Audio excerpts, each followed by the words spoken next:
Nii, jätkame oma lugemist. Jälle oleme tagasi. Igaüks, kus käis vahepeal ja jätkame raamatu lugemist. Varsti võib-olla saab läbi ka. Siis peaks hakkama mõtlema järgmise raamatu peale, mis võiks järgmine raamat olla. Käisin täna Tartus ühes, kuidas ma ütlen, taaskasutuspoes ja seal olid raamatud. Ma jäin mõtlema, seal oli väga huvitavaid selliseid nagu vaimse selle. Ma mõtlen, no, äkki lähen neljapäeval. Homme ongi neljapäev. Jah, homme lähen, et äkki ostan ära. Aga jah, kui see saab läbi, et siis võiks välja pakkuda küll midagi. Nii, tänane osa on siis juba 11. ja pealkiri on liikuvad kehaosad, luud, liigesed, lihased. Liikuvad kehaosad, lihased, liigesed ja luud moodustavad koos toestiku, mille sees me elame. See struktuur võimaldab meil liikuda ning laseb meie mõtetel, ideedel, tõekspidamistel ja tunnetel väljenduda, määrates ära, kas me kõnnime kindlal ja rõõmsal sammul või lohistame jalgu järel. Nagu emotsioonid mõjutavad meie psüühilist seisundit, nii võib füüsiline liikumine ülendada emotsionaalset seisundit. Võimlemine tekitab meis positiivseid vibratsioone, aga kui me ennast ei liiguta, siis jääb energia kinni, muutes meid uimaseks ja depressiivseks. Kujundlikult öeldes on inimkehas 3 tüüpi kudesid. Kõvad koed nagu luud ja hambad, pehmed koed nagu rasv, nahk, elundid, lihased, kõõlused ja närvid. Vedelad koed nagu veri, uriin, vesi ja lümf. Need vastavad olemise 3 sisemisele seisundile.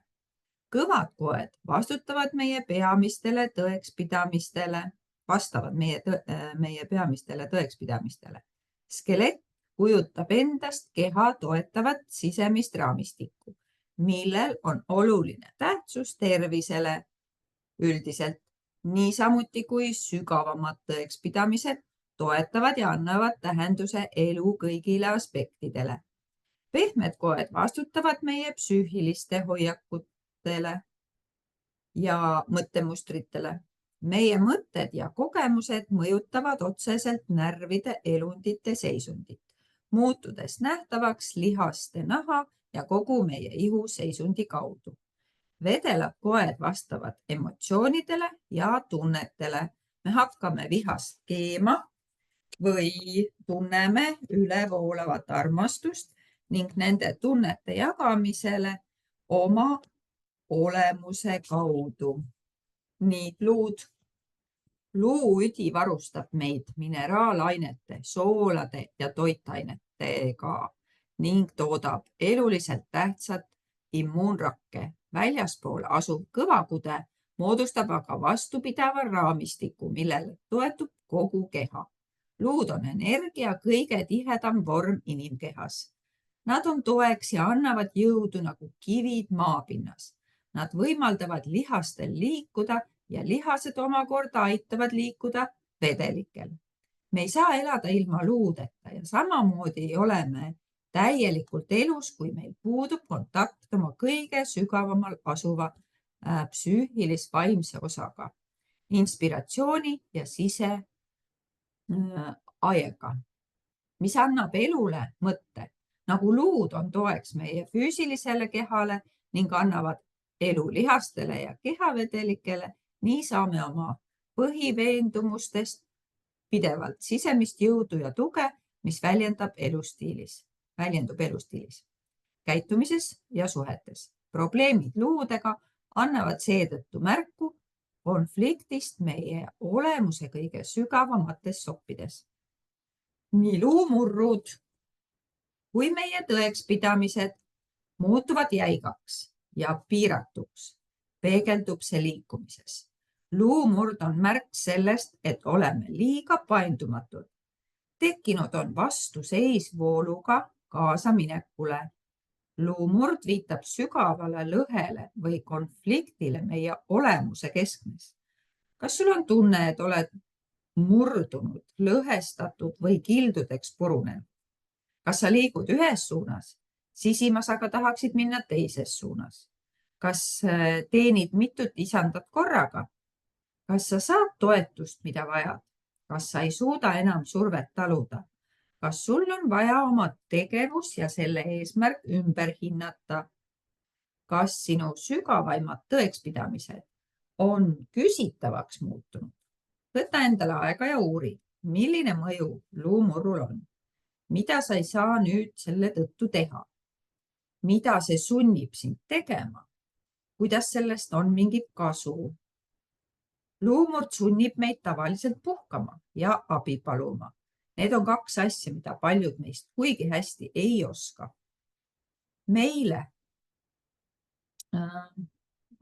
Aga võib-olla on meil vaja just seda, et meie eest hoolitsetaks ja meile pühendataks rohkem tähelepanu.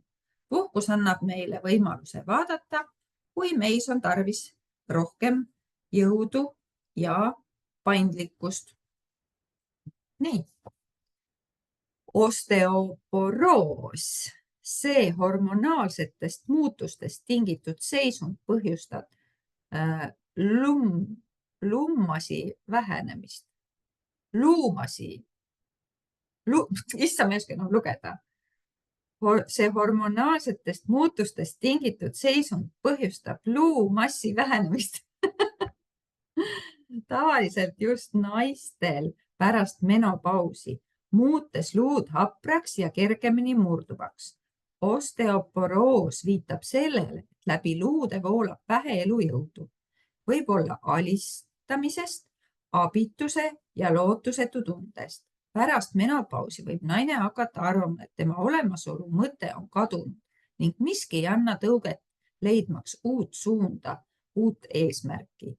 Kas tunned, et su eesmärk on kadunud, kui emaks saamise võimalust enam ei ole? Kas tunned, et naine sinus ja sinu naiselikkus on kadunud? Kas oled leidnud suuna, mis on just sinu jaoks ega ole seotud ema või abikaasa rolliga? Kas su partneri toetus ja tähelepanu on kadunud? Luude tugevus on täpselt sama tähtis nagu meie põhitunnete, meie olemise sisemise eesmärgi tugevus. Luud on seotud vaimuga, seega peame ülendama oma vaimu, rakendama ta tegevusse, mitte laskma tal hääbuda. Mida sa saaksid teha, et tuua oma ellu rohkem võnkeid ja vaimujõudu? Nii, nüüd tuleb liigesed. Liigesed ühendavad mõtted ja tunded liikumise ja tegutsemisega. Nad annavad väljendusvabaduse. Me võime tantsida, hüpata, kallistada ja emmata. Nad võimaldavad meil liikuda sujuvalt ja kergelt või hüplevalt ja katkendlikult, olenevalt meie psüühilis-emotsionaalsest seisundist. Nad annavad stabiilsust, tasakaalu kogu kehale. Liigese põletikud. Kõige tavalisem liigese häda on põletik. See on seotud liikumise ja suhtlemisega ning viitab tuleviku hirmule, vastuseisule toimuva suhtes, viha või häirivate emotsioonide kuhjumisele või suutmatusele rääkida oma tõelistest tunnetest, mis sind sisimas sedavõrd üles kütab, mis paneb sind põlema. Mis on nii ärritav, et sa ei suuda seda väljendada?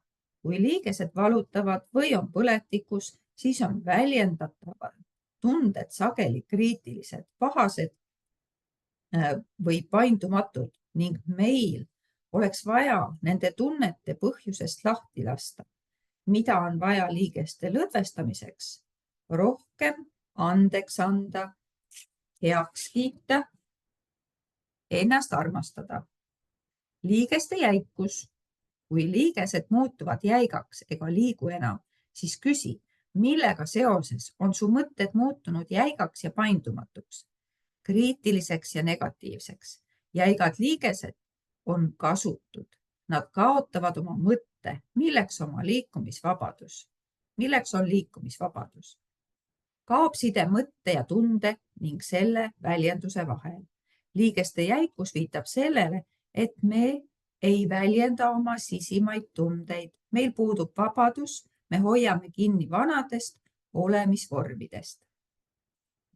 Limapauna põletik. issand, kus see limapaun veel on, limapauna põletik. Limapauna põletiku ehk bursiidi puhul on põletikuliseks muutunud liigestes paiknevad vedelikuga täidetud paunad. Okei. Milles ülesanne on tavaliselt hõõrdumise ärahoidmine. Limapauna põletik tekib sageli liigeste ülepingutusel, nagu näiteks tennisemängija küünarnuki puhul. Kuna limapaun on täidetud vedelikuga, viitab see emotsionaalsele ärritusele ja põletikule. Meie tunded kuhjuvad meis ja see piirab eneseväljendusvõimet. Sisimas võid olla kurb, vihane või tunda andestamatut süüd. Kas tunned pahameelt kõige selle üle, mida teed? Kas tunned, et sind ei hinnata? Kas seda tugevat konflikti põhjustab mingi konkreetne tegevus? Mida on vaja teha, et survet leevendada? Puhkus on oluline, aga mis toimub puhkuse ajal? Kas see lükkab vastutuse teistele? Nihestus. Nihestus tähendab oma koha kaotamist. Kui oleme oma koha kaotanud, ei ole meil kerge edasi minna. Me tunneme valu ja oleme edasi liikumise suhtes ebakindlad. Kui luu liigesest välja läheb, viitab see, et me oleme sisimas endast väljas. Oleme kaotanud kontakti oma keskmega. Võib-olla oleme kaotanud oma koha maailmas. Samuti tähendab see raskusi tunnete väljendamisel. Kas tunned, et oled millegi pärast nagu kustunud? Kas suund, milles sa liigud, tekitab segadust ja ebakindlust? Kas sinu tegevus on sisimate tunnetega vastuolus? Kas sul on tunne, et sind lükatakse kohalt minema? Mida on vaja teha, et oma kohale tagasi pääseda? Vooluga taas ühineda. Nii, podagra. Seda haigust põhjustab kusihappe ladestumine liigestes, sageli suures varbas. Kusihappe eritub uriiniga. See on keha viis vabastada emotsioone, mida pole enam vaja või mis mürgitavad meie organismi.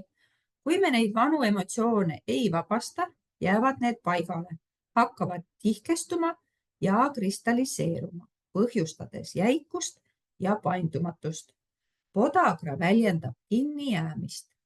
Kas tunned, et oled praeguses suunas liikudes paigale jäänud? Kas asjasse on segatud viha, sest varvas hakkab kuumama ja läheb paiste, on täis kõrvetavaid emotsioone? Kas leiad üles selle emotsiooni, mis on kinni jäänud? Kui oleme takerdunud minevikku, ei saa me edasi liikuda. Kas minevikus on toimunud sinu jaoks väga tähtsaid asju? Podagra on sagedasem vanemate inimeste hulgas, sageli aitab haigusele kaasa mineviku mälestustest kinni olemine. Luu ja liigese põletik. See on põletik ja liigeste aeglane degenereerumine, ärakulumine, mis tekitab jäikust ja valu, eriti raskust kandvates liigestes. Kuna liigeste põhifunktsiooniks on liikuda sujuvalt ja kergelt, viitab see seisund tugevale vastuseisule või hirmule liikumise ees. Põletik vihjab kas enesele või kellelegi teisele suunatud mürgistele mõtetele ja hoiakutele, näiteks vihale, ärritusele või pettumisele. Artriiti seostatakse sageli ülemäära kriitilise suhtumisega, raske ja järeleandmatu ning kibestumise ja pahameelega, mis tekitab jäikust ja valu, sest need hoiakud võtavad meilt rõõmu ja mõistmise. Liikumatus viitab meie ellusuhtumise jäigemaks muutumisele. Kas oled nii sügavalt pettunud ja ärritunud, et need tunded piiravad sinu võimet olla õrn ja armastav?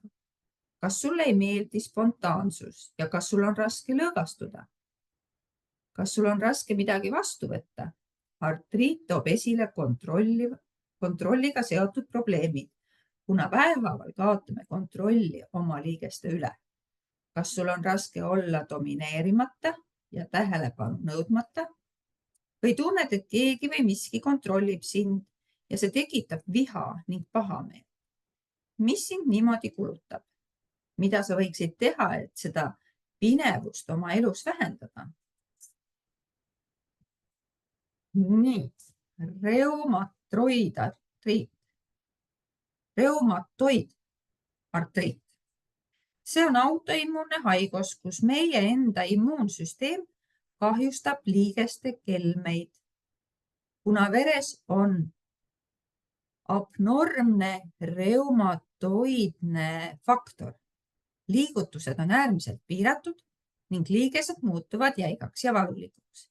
Mõned sellesse seisundisse jõudnud inimesed on varem olnud väga aktiivsed, näiteks sportlased.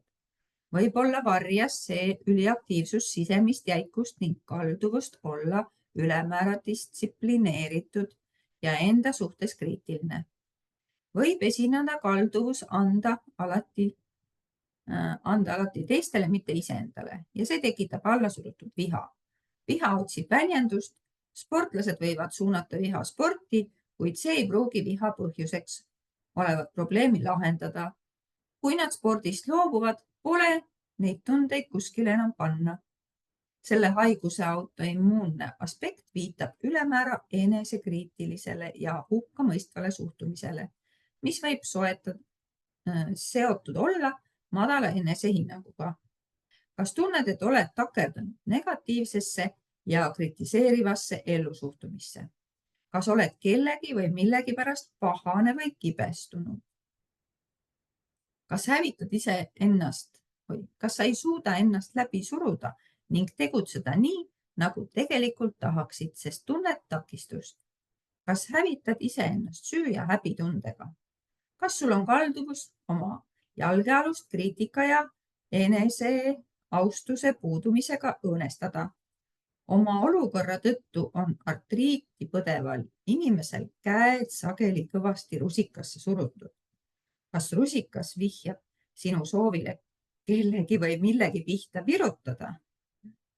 Liikumine on hädavajalik, eriti vooluga kaasamine ja muutustel toimuda laskmine. Elu on liikumine, nii et mida rohkem me kinni jääme, seda elutumaks võime muutuda. Meile võib tunduda, et oleme eesmärgi kaotanud, meid närib sallimatus enda suhtes ja näib, et pole mõtet midagi teha. Kui me ei suuda enam teha seda, mida tegime varem, peame leidma oma olemisviisi pehmema, ennast hindavama viisi. Nüüd lihased. Vaatame, kui pikk see on. Oh my god, siit tuleb veel. Nii mitu lehekülge. Pehmeid kudesid meie kehas võib leida lihastes, rasvas, nahas, närvides ja elundites.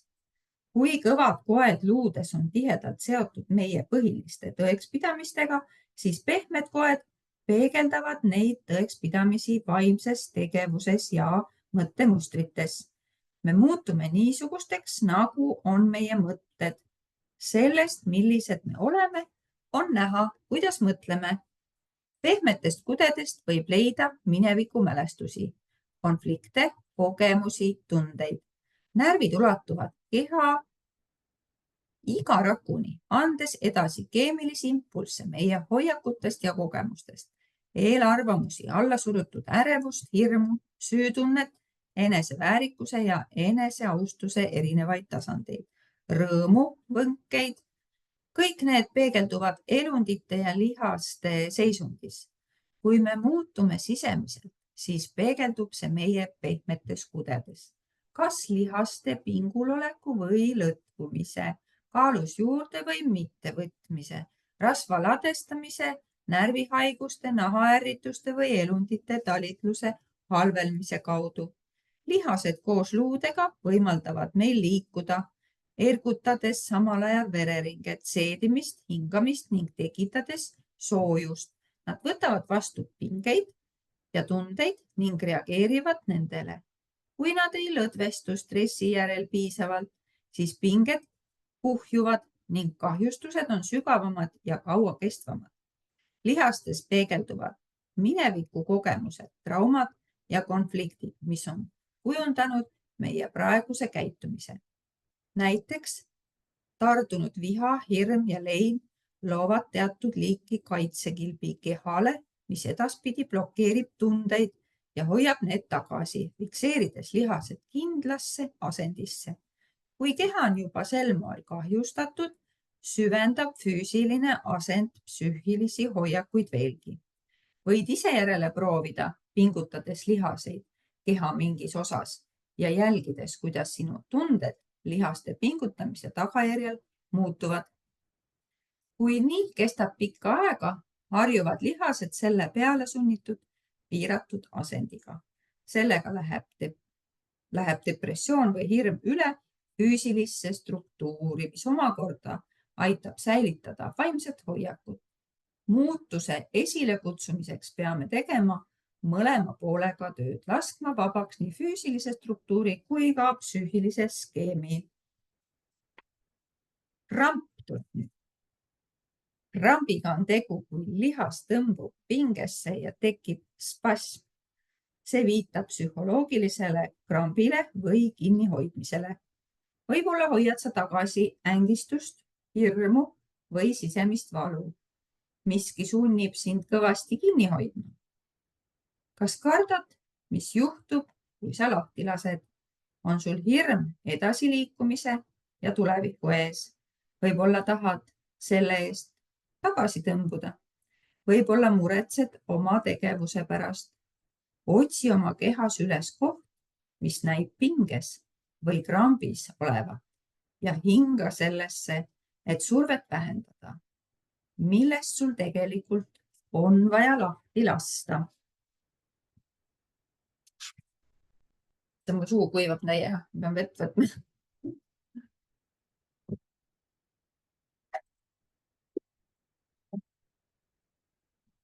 Nii, lonksu ka vahepeal.